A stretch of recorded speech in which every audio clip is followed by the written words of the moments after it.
Sur les berges du canal, Alix Michon mène une quête bien particulière.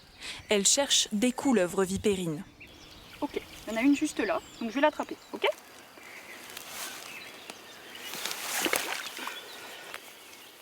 Hop.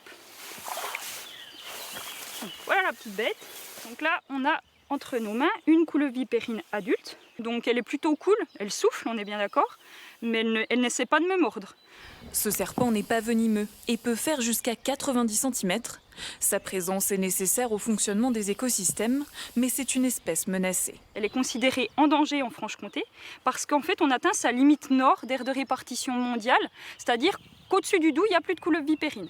Donc globalement, on a un enjeu à conserver ce dernier rempart de répartition de l'espèce à l'échelle mondiale.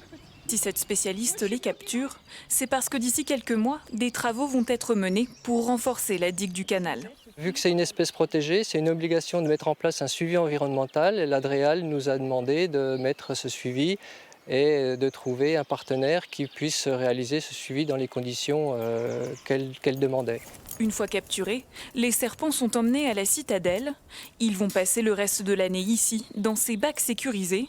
Le gardien des lieux leur a préparé un enclos reproduisant les caractéristiques de leur milieu naturel.